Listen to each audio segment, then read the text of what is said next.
And foremost, I want to confirm that as the COG and specifically as the Chair of Finance, Planning and Economic Affairs, we have given our position on the proposal of amending the PFM Act to allow for the collection of on-source revenue by KRA on behalf of the counties. Our position is very clear that the national government must respect the fact that these two governments are distinct. The Constitution is very clear. Our position, which for avoidance of doubt, we are opposed to the implementation of that proposal. And because, number one, as counties, we have done a lot of investments in various on-source revenue automation processes, and therefore we are opposed to that amendment, and we said that we need to have a further consultation.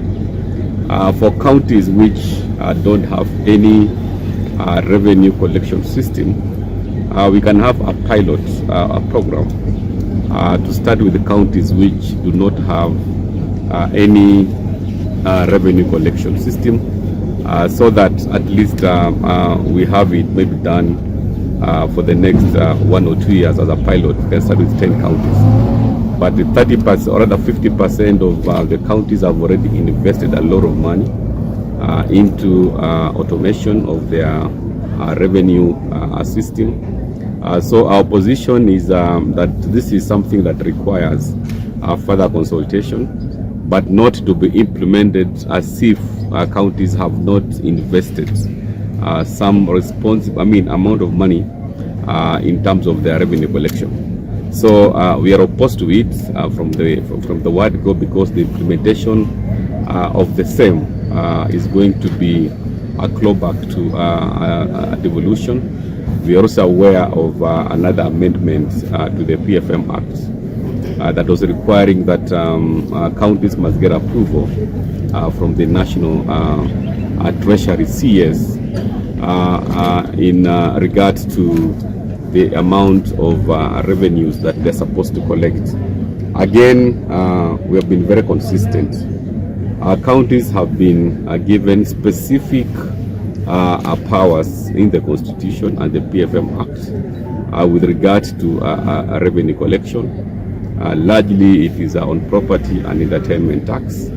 And when you look at the proposal of having an amendment, having a committee which is chaired by the CS National Treasury to approve revenues to be collected by counties, again, we can clearly see it as being a systematic attempt to claw back on devolution. So on those two proposals, our position is very clear. We are opposed to it. With regard to revenue being collected by KRA on behalf of counties, again, we are saying those counties which don't have any revenue collection system can start as a pilot, but not to make it a wholesome process to be adopted by all counties. The Constitution is very clear, and the national government must respect the fact that we are interdependent and independent as per Article 189 of the Constitution. To a larger extent, I think automation has helped a lot. The only thing that maybe has not been fully implemented is the fact that when you bring in a new system to collect revenue, especially a cashless system, we have the transition period. Of course, you have to do a lot of change management. There's a bit of resistance from the key stakeholders.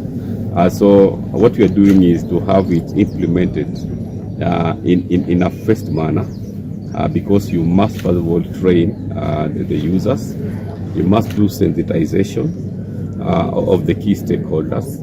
So because of that transitional period, and also the fact that there's some element of resistance to change, that is what makes it not to be 100%. But by and large, it is a way of addressing the pilferage, which of course is associated with the manual collection of revenues. Nice. Yeah. Well, thank you.